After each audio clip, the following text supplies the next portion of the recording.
Should be cigarette, not light. Oops. Typo, Patty.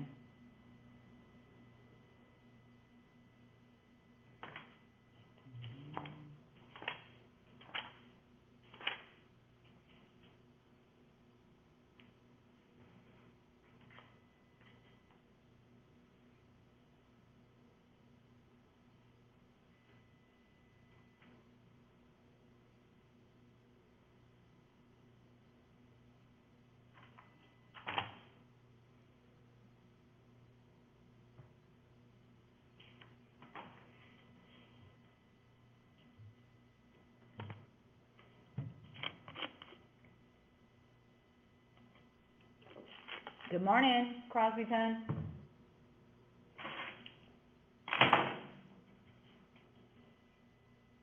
Good morning. Hi there. How's it going in Smire? Okay? Yes, ma'am. Okay.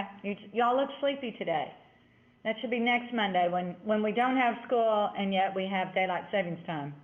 And it messes everybody up. Lorenzo's here. Ah, welcome. Wellman Union, are you there yet? Yes, ma'am. Okay. Alrighty. I'm just going to show you a video. Today we're doing sonnets. We're doing, it looks like 6 sonnets. I have ambitions apparently. We're going to try to do 6 sonnets today. I've got a video about how to write a sonnet that will give you some basics, and then I've got a PowerPoint we'll go over very quickly, okay?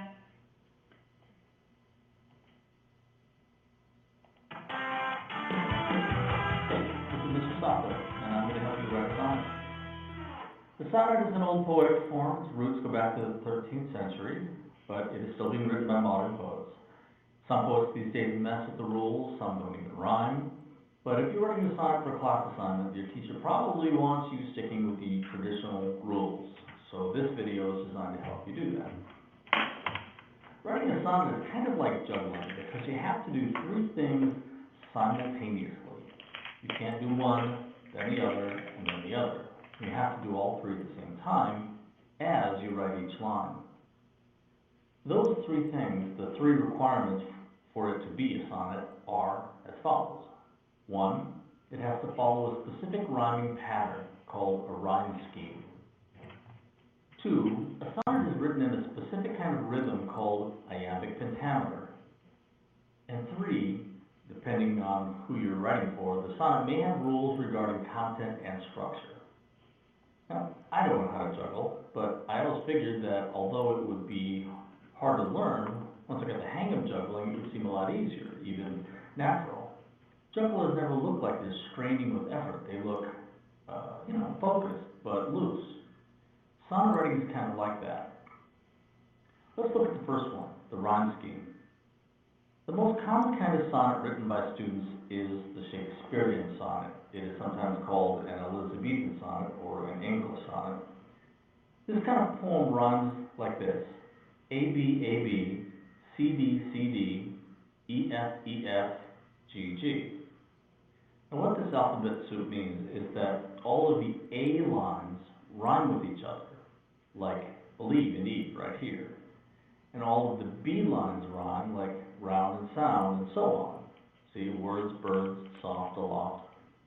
So in a 1942 poem called Never Again Would Birds' Song Be the Same, Robert Frost used these rhymes at the end of his lines. Believe, round, eve, sound, right, A-B, A-B. Words, soft, birds, aloft. Song, crossed, long, lost.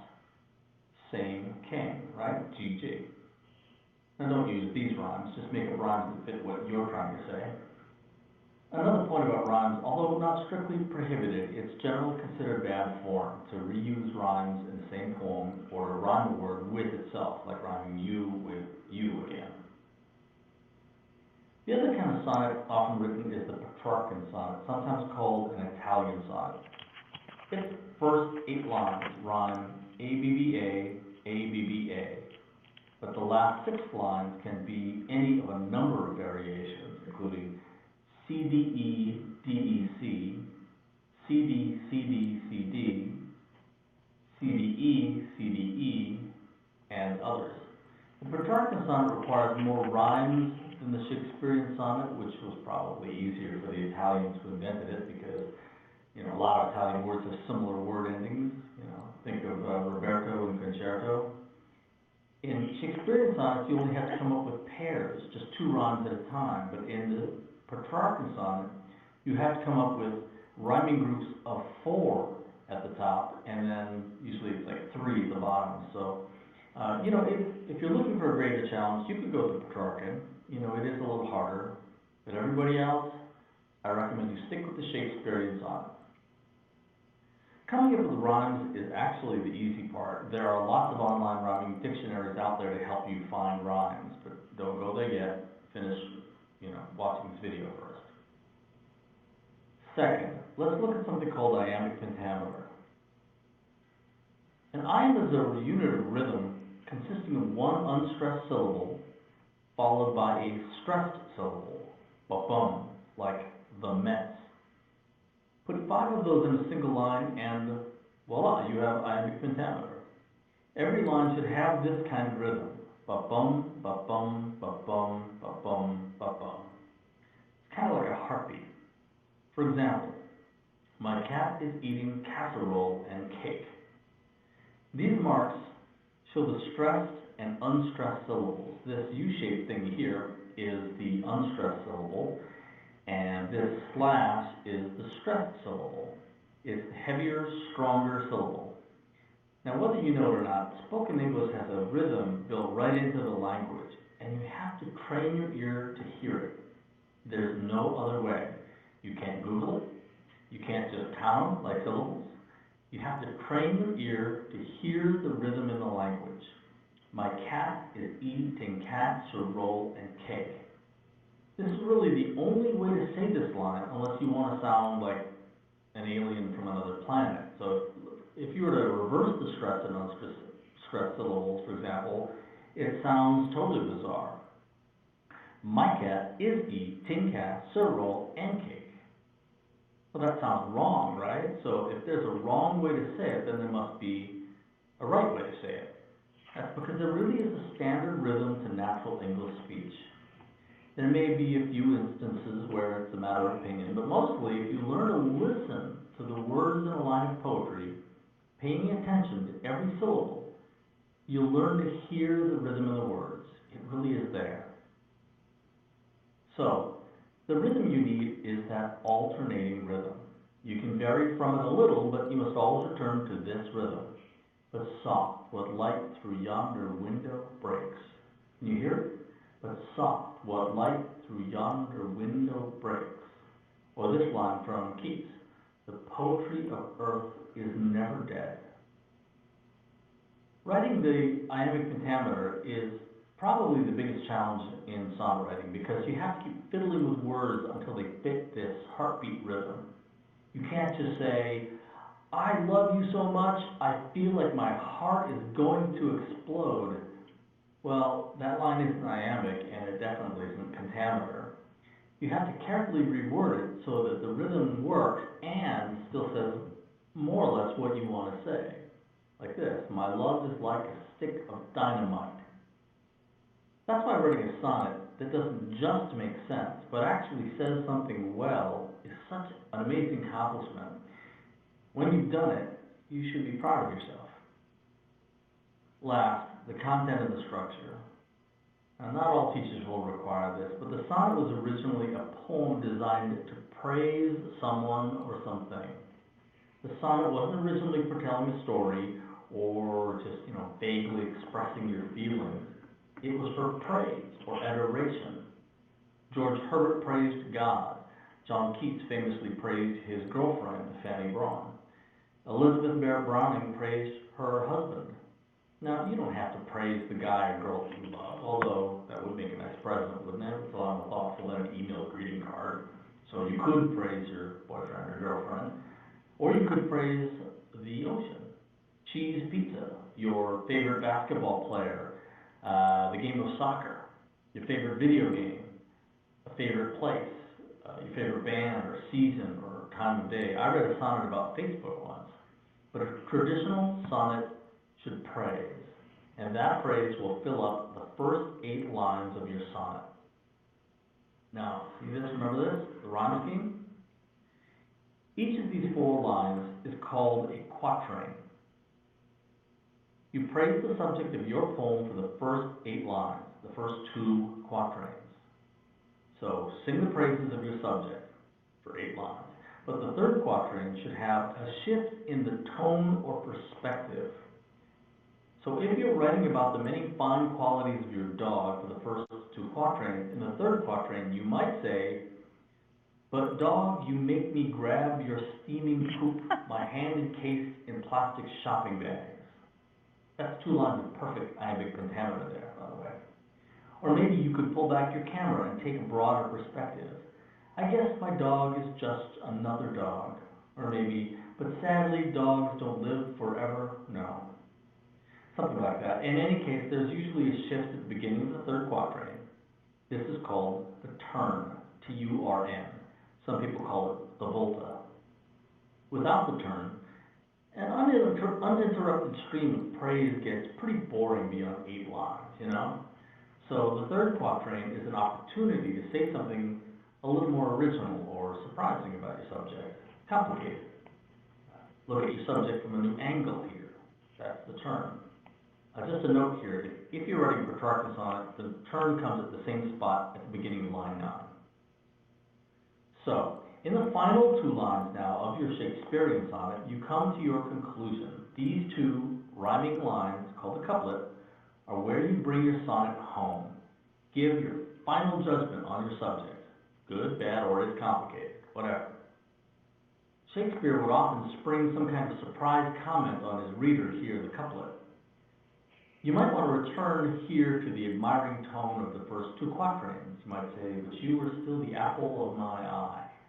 And then it would rhyme with the line next to it, of course. So yes, sonnet writing is hard, at first. It's a really good challenge for a beginning writer, but if you can juggle those 3 things, the rhyme scheme, the rhythm, and the structure, and actually say something coherent and interesting while doing those things, well then you've done something pretty smart and pretty cool. Now if you're not my student, talk. Okay. All right. So that basically gives you everything in that PowerPoint. Did y'all get a copy of the notes outline of the PowerPoint that I have? It's also in there. I'm not going to show it because it's just going over the same thing.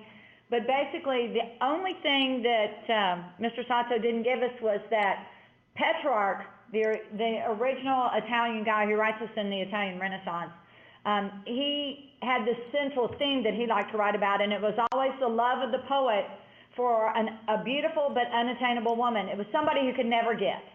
And for him, it was Laura. And she was oftentimes called the cruel fair, which is an oxymoron. We don't think of something as fair as being cruel. They seem to be opposites. And occasionally, sonnets were written to dead people. And there's nothing wrong with that. It just could be... it was just a way to do this, but many sonnets that were written that do not get read regularly from the time period, from the Renaissance, were excessive in their praise of women. They would compare them to jewels and outrageously, say they were more beautiful than the sun and their eyes were bluer than the ocean, that type of thing. It was very outrageous, and many times they would almost dehumanize the woman, make them seem more like possessions. There are 3 types of sonnets. There's the Petrarchan or Italian, which is the first one. He didn't really spend a lot of time on it, but it does have the rhyme scheme on that one for you. It's on slide 6. The English or Shakespearean sonnet is second, and then the last one is Spenser. Spenser was a little more complicated than Shakespeare. He would rhyme A-B in the first quatrain, and then in the second quatrain, he would take the B rhyme and move it into that one. So he'd go A-B, B-C, B-C, C-D, C-D, and E-E. He made it a little more complicated. But I want to try to get over all 6 of these sonnets if possible, okay? The first one is on page 792. It's by John Keats. It's called Bright Star Would I Were Steadfast as Thou Art. Frequently, the title of a sonnet is the first line. They just didn't think about, doing that. But sonnet is basically in Italian means little song. And so that's why, one reason we spend so much time on it, it's still a form that is written today. It's also one of those questions that comes up on game shows all the time. What's that 14-line poem? And sonnet, it should automatically come out. And you can watch, Jeopardy probably has a question about sonnets probably 3 or 4 times a year. And so it's kind of interesting. This one's by Keats. Keats dies at 25. He's very young from tuberculosis. He never was able to marry. He mentioned him in the video. He was never able to marry the girl that he loved because of his health, and he was extremely poor. And so he writes this one, and it says, "Bright star, would I were steadfast as thou art," which is very interesting. If we know that he's writing it to her, then bright star most likely is referring to a star, but could metaphorically be referring to his love. I'm flipping over here. I'm going to pull up a copy so we can see it instead of just having to look in the textbook. Here we go. So one of the things you ought to do when you're looking at a sonnet is figure out the rhyme scheme. So we can see art is going to be A, night is B, apart is A, eremite is B. So I can already tell, looking at this, that chances are this is going to be an English or Shakespearean sonnet. Task is C, shores is D, mask is C. Yeah, so this is Shakespearean in nature. So if on the poetry project you want to do a sonnet, you have to tell me what kind of sonnet it is. You can't just say, and if you pick a 14-line poem, first thing you better say is, it is a sonnet and what kind, or it is not a sonnet. So we've got this A, B, A, B, C, D, C, D, E, F, E, F, G, G. And it goes, bright star, would I were steadfast as thou art, not in lone splendor hung aloft the night, and watching with eternal lids apart, like nature's patient, sleepless eremite, the moving waters at their priest-like task of pure ablution round earth's human shores, or gazing on the new soft-fallen mask of snow upon the mountains and the moors. No, yet still steadfast, still unchangeable, pillowed upon my fair love's ripening breast, to feel forever its soft-fallen swell, awake forever in a sweet unrest. Still, still, to hear her tender taken breath, and so live ever, or else swoon to death. I thought it was really nice. He puts the word no where you have the turn in this one. Let me make this bigger. Sorry, y'all. I should have done that sooner. Come on. There we go. Is that better? Can you see it? Or find it in your books, okay? And some of the spelling is archaic. The steadfast is that. You're going to see in our textbook that they correct the spelling. So he's addressing a star in the night sky. Bright star, would I were steadfast as thou art. Not in lone splendor hung aloft the night, and watching with eternal lids. So if I were as constant as you are, talking to the star, and watching, he almost makes it, personifies it with eternal lids apart. He watches like nature's patient, sleepless eremite. An eremite is a Christian hermit, so that's an allusion in there that would not be common for most of us to know. And it says the star watches the moving waters as they cleanse, that's what ablution would be, cleanse the earth's human shores as it cleanses. Or gazing on the new soft fallen mask of snow, only the stars could see this upon the mountains and the moors. And it says, here's your turn, no, yet still steadfast, still unchangeable, if I were like you, and laying upon my fair love's ripening breast, to feel forever its soft fallen swell, awake forever in a sweet unrest, to be with her forever. It's a beautiful poem about that. And then it ends with still, still, to hear her tender taken breath. It goes back to that. And so live ever, or else swoon to death. That I can have her, or else die. It's a love poem, and it's a beautiful one. And I realized that I have the wrong title for the next one we're doing. The next one is on the next page. It says, only until the cigarette is ended, not light. I guess I was having some issues when I was typing up my syllabus. Edna St. Vincent Millay, you can see, writes from 1892 to 1950. So this is much more contemporary in nature. And she did like writing sonnets. So let me pull up hers real quick. Let's see.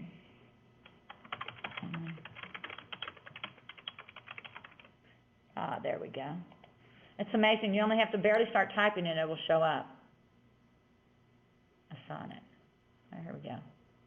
Poem Hunter. Had to go to a different website for this one. Do they have somebody reading it or what? Huh, interesting. I'll have to make this one a little bit smaller. Well, that didn't work. Sorry, y'all, that one didn't work. But we can already tell it's contemporary in nature when it says, only until this cigarette is ended. How long does a cigarette last? That's one of the first things you should think about. Here we go. Found it on her website. Here we go. Oh, there's somebody reading it. Well, I'll let somebody read it for us, okay? It's right here. Let me blow it up just a little bit more.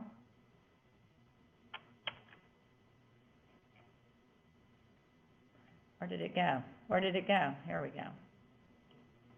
All right. I wonder if it'll play. I'm not used to doing this, guys.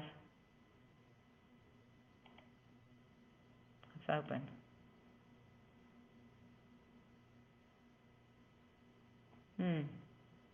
That might be a fail on my part. Okay. Let's look at the rhyme scheme before we worry about that. We have ended A, all B, fall B. Uh-oh, here comes the MP3 file, I'm guessing. Uh-oh. I don't want to accept anything. I'll get in trouble. Cancel. Sorry.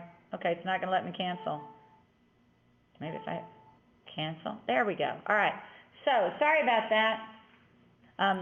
I see it's A, B, B, A, B, B, A. So when I see an A, B, B, A, B, B, A, I know I have a Petrarchan or Italian sonnet. So first clue that I have that. Then we should have A, B, okay, C, D, C, D, C, D, C, D, which is acceptable. You don't always have to have a C, D, E, or use three different ones in the sestet.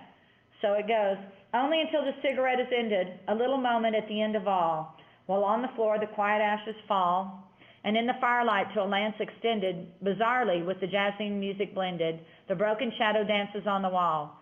I will permit my memory to recall the vision of you, by all my dreams attended, and then adieu, farewell, the dream is done. Yours is a face of which I can forget the color and the features, every one, the words not ever and the smiles not yet. But in your day, this moment is the sun upon a hill after the sun is set. Whew, this is a lot more cynical, isn't it? So it's nice that these authors have given us very clear terms. Sorry. Apologize. Allergies. I think we all have it, right? So she's equating, I guess, a relationship with the length of a cigarette, how long it burns. And when it says only until the cigarette is ended, a little moment at the end of all, that's it. The ashes are on the floor, and in the firelight to a lance extended, bizarrely with the jazzing music blended, some really nice rhythm in there. The broken shadow dances on the wall. I will permit my memory to recall the vision of you, by all my dreams attended. A bit cynical, that I will only allow myself to think of you this very short time. And then I like that. And then adieu, French for goodbye, farewell. The dream is done. It's over. Our relationship is over. Yours is a face of which I can't forget the color and the features. You are not rememberable. The words not ever and the smiles not yet. But in your day, the moment is the sun upon a hill after the sun is set. Very cynical. Kind of like it though. We're going to move on and look at How Do I Love Thee on page 839. This is by Elizabeth Barrett Browning. It's one of the most beautiful love poems ever written.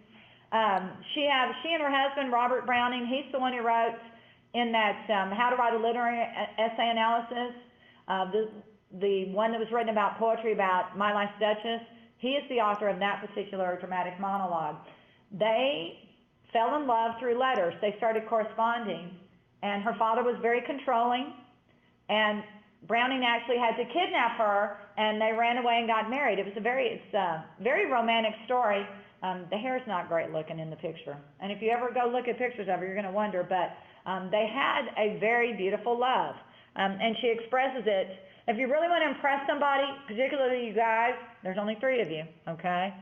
If you really want to impress somebody, use this poem. It'll do it. And by the way, today is the anniversary of Komodo dragon something or other. There we go.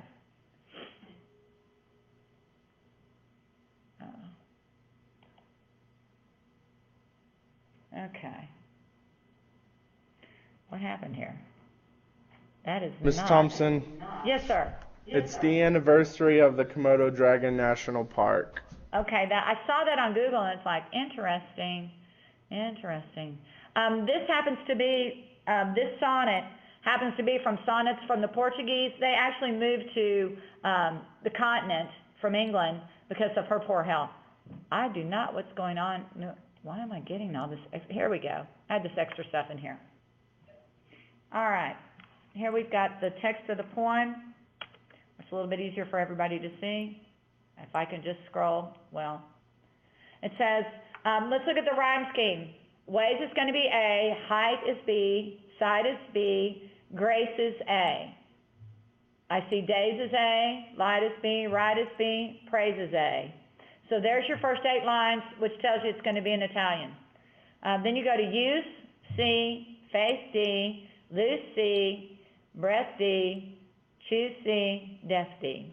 So this is an Italian one, obviously. And it's how do I love thee? Let me count the ways. I love thee to the depths and breadth and heights my soul can reach, when feeling out of sight for the ends of being in ideal grace.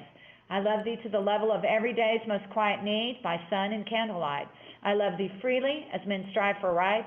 I love thee purely as they turn from praise. I love thee with the passion put to use in my old griefs and with my childhood's faith. I love thee with the love I seem to lose with my lost saints. I love thee with the breath, smiles, tears of all my life, and if God choose, I shall but love thee better after death. I don't know if you can, I don't know if there's a better way to tell how much somebody loves someone, but when you look at it, when you talk about the lines, and it's very simplistic in its nature. How do I love thee? Let me count the ways. So we get this list. It's an enumeration. I love thee, and I get an image sometime when she says, I love thee to the depths and breadth and heights my soul can reach, that it's almost of a small child. I love you this much. I love you this much. You know how little kids are like that. It's almost this childlike description going on. But it says, when feeling out of sight for the ends of being in ideal grace, and I love thee to the level of every day's most quiet need. I love you in the small things, by sun and candlelight, which is sometimes we want to compare them to the big things, but sometimes we need to think about how important it is to love in the small things. And then it goes on, I love thee freely as men strive for right, that it's a question of when men do what's right, do any of you, it could be my age, but sometimes in the national anthem, I get very patriotic and I get teary-eyed. My father was a Marine, he served in Vietnam, he did come home, but, there are certain times that I'm very patriotic and I cry, and in my mind, that would be men striving for right, doing what needs to be done. And she goes on then to say, I love thee purely as they turn from praise. There's a purity in people who aren't actively seeking it. I like to think of, y'all, if I say Dennis Rodman, do you know who I'm talking about? The basketball player with all the tattoos and the crazy hair and he played for the Bulls in the glory day of the Bulls.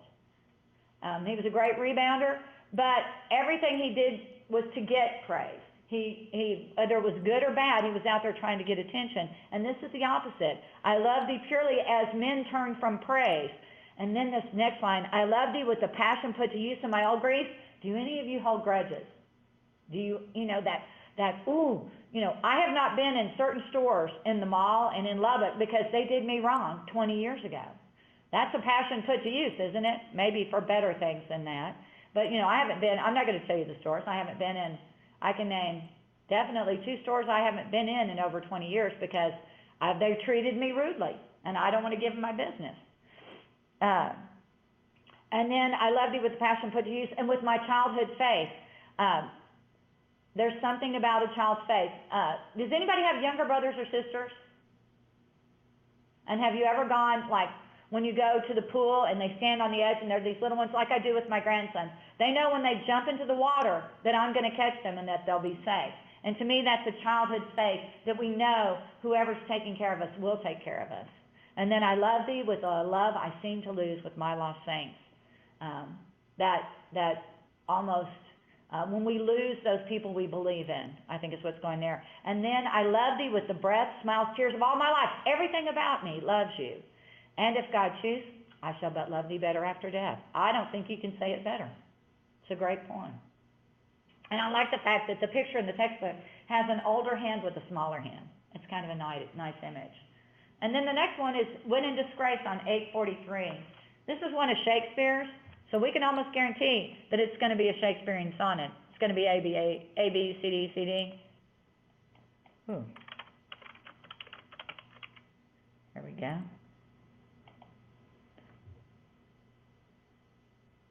It's slowly opening. One of my favorite classes I took while I was working on my master's at Tech was basically Shakespeare. And there's just something, I don't know, classy guy. I'm actually reading a series of books where Shakespeare has become immortal. It's kind of cool. It's by Michael Scott. It's about the immortal Nicholas Flamel, which also pulls some stuff out of, if you're a Harry Potter fan. Let me see if I can get this one read to you instead of me reading it. But look at it's A, eyes is A, state is B, cries is A, fate is B, hope is C, possessed is D, scope is C. Least, believe it or not, is going to rhyme with possessed.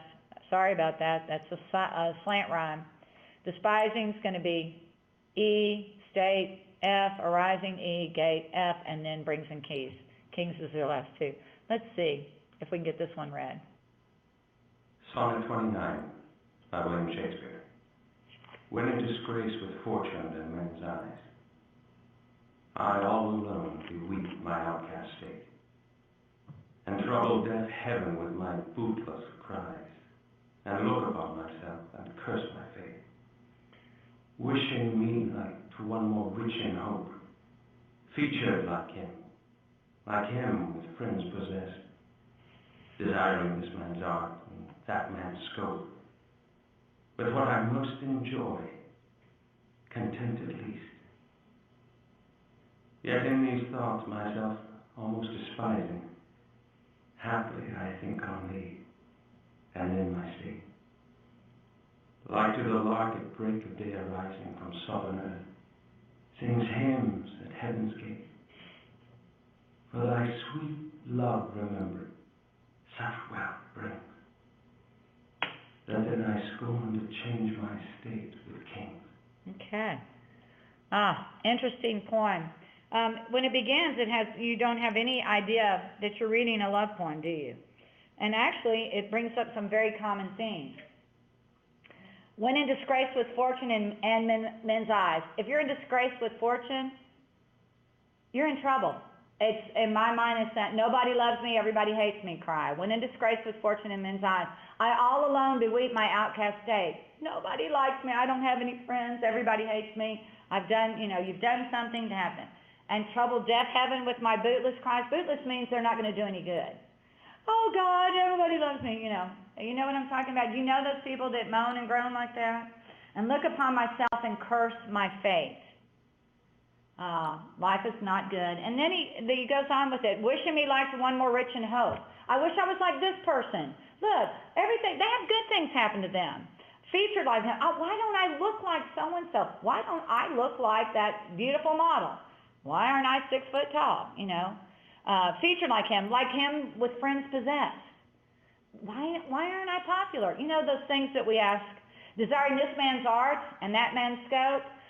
This one to me speaks particularly. Why don't I have the abilities or the talent of that individual? Why can't I play football? Why can't I throw a football like Tom Brady? Why can't I shoot a basketball like Stephen Curry? Why can't I do that? Why can't I sing like, I saw Ariana Grande and John Legend's music video from Beauty and the Beast. Why can't I sing like either of them? It doesn't have to be her, it could be him. I mean, he can sing, gosh. And so there's that whole notion, why aren't I like these people? Why don't I have those things? And then it says, with what I most enjoy contentedly. What is your favorite thing to do? Is it play basketball? Is it run track? Is it play your musical instrument? With what and has this year, and I'm going to speak because basketball has just ended for everybody. Did you have the season you hoped you'd have in basketball? Maybe not. It's only a good season if you're the ultimate winner, right? And so when it says, with what I most enjoy, contented least, the thing that gives you the greatest pleasure is not, it didn't happen. I like that. And then we come to the turn. Yet, there's a clue word. Look for those transition words that might help you figure out where the turn is. Yet in these thoughts, myself almost despising, I hate myself. And all of a sudden, though, happily I think of you. And then my thoughts turn to you. Now we get the love poem. And then my state, and then all of a sudden, like a lark flying into the sky, when dawn strikes from sullen earth, sings hymns at heaven's gate. My soul, my spirits rise, okay? Then it says, for thy sweet love remembered, such wealth brings, because of your love for me and my love for you, I would not change places with anyone. So it starts off very dark and depressed, and at the end, because of this love that the persona feels for another person, they're contented. There are some issues. Shakespeare wrote about 153 sonnets, 54 sonnets. The first 120 are to the fair young man. That creates a little confusion. He was supposedly the son of Shakespeare's sponsor. In this day and age, they didn't make a whole lot of money writing plays and putting them on. They made their money because a nobleman would give them the money to do what they were doing. And so it just so happened that the nobleman wanted his young son. He was, 18, 19, 17. He wanted him to start thinking about marriage.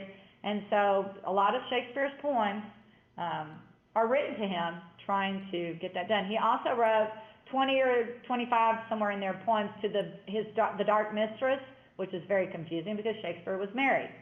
And he left his wife the second best bed when he died. One of those confusing things. But there's always some question about, particularly when he's addressing the poems to the fair young man. But don't always assume, again, that the speaker is the poet. It could be a persona they've adopted. But I like this poem because I think it speaks to us that as in Elizabeth Barrett Browning's, there's no doubt about the love for the individual. In this one, the love makes the person a better person. Then we've got page 937. This is a different one. This takes us a whole different place. 937 is from the Harlan Renaissance, and I believe it is by, that is the wrong page. County Cullen? No. That is not, oh, I'm sorry, it's on 939. There's another typo. My bad. It's We Must Die. It's by Claude McKay. If I can get my pen to work, I'm going to change that so I'll get my numbers right. So if you'll make a note of that, please, for yourself. And If We Must Die does not sound like a positive thing to have a sonnet say. Claude McKay is writing in the Harlem Renaissance. Obviously, he's an African American. This one is pretty interesting. I'm going to get it up here. It depends on how fast I can type most days, okay?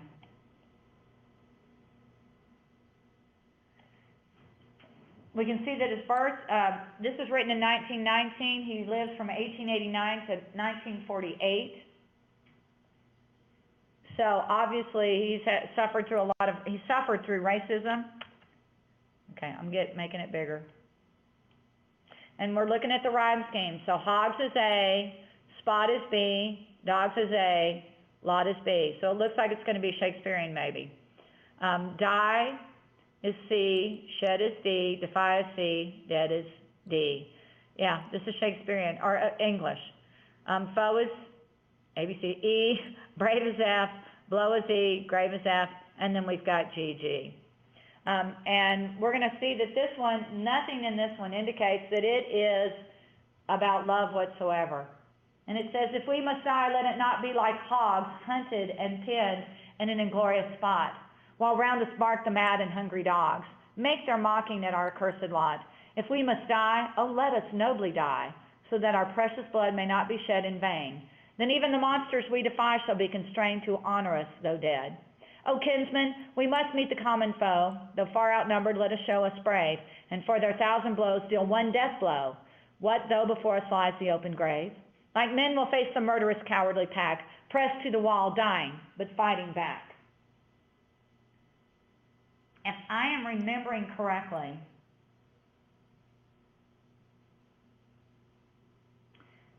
that there was a strike by railroad workers who worked on the Negroes who worked on the railroad cars in doing various functions on it, and that when they struck, it was not pretty. People fought against them, and so he's writing in reaction to lynchings and other things that were happening in Harlem at the time. So if we must die, let it not be like hogs. Hogs are butchered. They don't fight. They just sit, they just sort of calmly, you lead them in one by one and you kill them. That's what happens. Hunted and pinned in a glorious spot. That's an awesome phrase. It goes, while round us mark the mad and the hungry dogs. That's a reference to the white people doing the lynchings, making their mock at our accursed lot. You can see this is a man who's lived through a lot and is, to compare yourself to animals who give up and die is not a pretty sight. And it says, so he says, don't do that. If we must die, let us nobly die, so that we do not die in vain. Then even the monsters we defy shall be constrained to honor us though dead. Let's fight like men. And then there you have your turn, O kinsman, we must meet the common foe. Racism. Though far outnumbered, let us show us brave. I like that. And for their 1,000 blows deal one death blow. What though before us flies the open grave? Even though it's going to lead to our death, we still need to do this.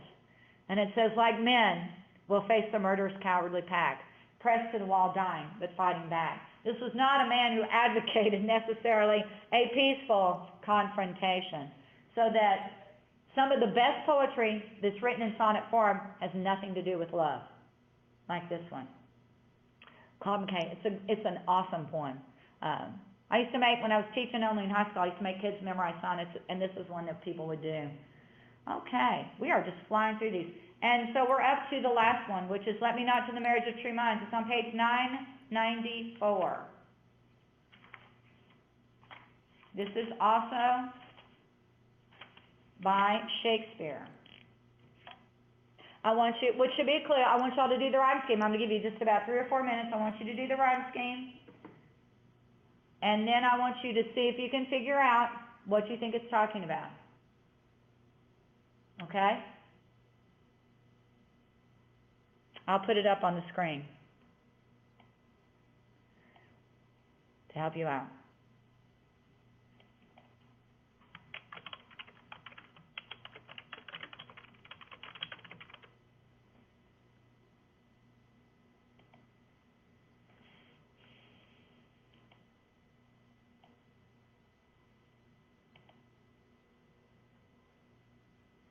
Here, I'll put it up there and I'll let the guy read it to us again, okay? Here we go. Sonnet number 116 by William Shakespeare. Let me not to the marriage of true minds admit impediments. Love is not love which alters when it alteration finds, or bends with the remover to remove. Oh no, it is an ever-fixed mark that looks on tempests and is never shaken. It is the star to every wandering bark, whose worth's unknown, although his height be taken. Love's not time's fool, the rosy lips and cheeks within his bending sickle's compass come. Love alters not with his brief hours and weeks, but bears it out even to the edge of doom. If this be error, and upon me proved, I never writ, nor no man ever loved. Okay. One of my favorite ones. I like it. So, give you a few minutes. Figure the rhyme scheme, okay? And what you think it's talking about, okay? So look line by line. One of the things to do if you're trying to figure out what a poem means is to try to put it in your own words. Each line, go past lines, go to punctuation. So for each phrase, do it that way, okay? Give you a few minutes. Put that back up.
So, what's our rhyme scheme, y'all? Anybody want to volunteer?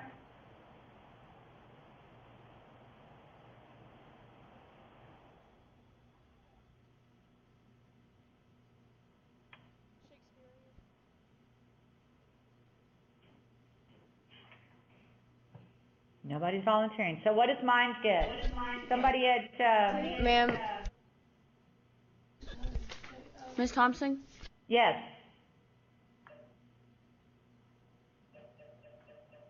Shakespearean. Okay. So it's got to be, yeah, it's written by Shakespeare, so it has to be A-B-A-B. You don't even have to have done it. You can just go A-B-A-B, C-D, C-D, E-F, E-F, G-G. That's all you have to do. So it says, let me not to the marriage of true minds admit impediments. Do you know what an impediment is?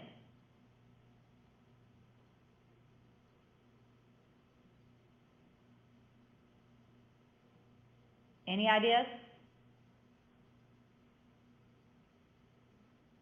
Is it like a roadblock? Say it again. Or like a roadblock? Yeah, an impediment is something in the way, a roadblock, something preventing you from doing something. It says, love is not love, which alters when it alteration finds. If it changes, if love stops because something changes, it is not love. That's what that means. Love is not love, which alters when it alteration finds, or bends with the remover to remove. And all I can think of are marriages that have gone on, and all of a sudden, and it tends to happen more to women my age. You know, we are not, I don't look like I did 35, 40 years ago. You know, I'm not young. Things are wrinkled. It's what it happens. It says, love is not love, which alters when it alterations finds. If you get rid of the person you love because they aren't the same as when you first loved them, then it wasn't love to begin with. It says, or it is an ever-fixed mark that looks on tempest is never shaken. Love does not change. It doesn't go away, I guess. It is the star to every wandering bark, and this term bark is a term for a boat, so it is the star by which you navigate. So it's comparing a marriage to something, it is a path, it is a journey you have to make, and you have to stare at that star together. And it says, whose worth unknown, although its height be taken. I'm not sure about this love, but I know where it is and I'm going for it. And I like where it comes up with, love's not time's fool. Though rosy lips and cheeks within his bending sickle's compass come. What does that mean? Love is not time's fool. Love doesn't depend on time. Well, when it says, though rosy lips and cheeks within his bending sickle's compass come, I've told you basically what happens. Are you going to look this way 20 years from now? Are you going to look the same? Do you have boyfriends or girlfriends? And, I mean, what's interesting is when I think back on the kids that I graduated from high school with, I see them as I remember them looking. And when I see them, if I were to see them today, it would be totally different. So, but it is, love is not time's fool. Though every person is going to change. Not only will I get old, my husband's gotten old. We do not look like we looked when we got married 39 years ago. It has changed, okay? It says, love alters not with its brief hours and weeks, but bears it out even to the edge of doom. I like that. Love stays. If it's love, it doesn't die. It's there forever. And it says, and he ends it with, if this be error and upon me proved, I never writ, nor no man ever loved. So what is our persona saying with those last two lines? That if love isn't how he described it, then no one has ever really loved. That's right. Good job. So it's an interesting point. And the reason we did 6 sonnets today, that's a lot. Okay.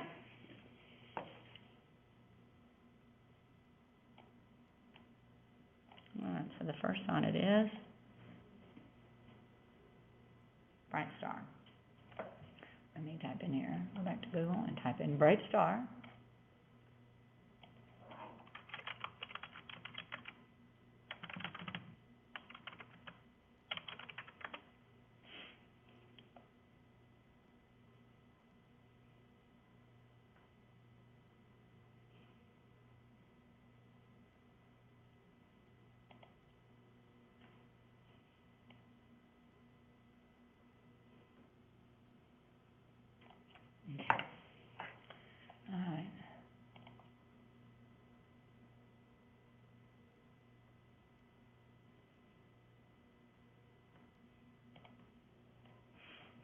my PowerPoint first.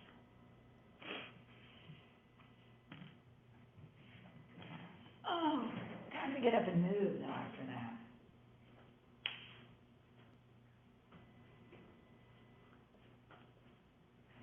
Whew.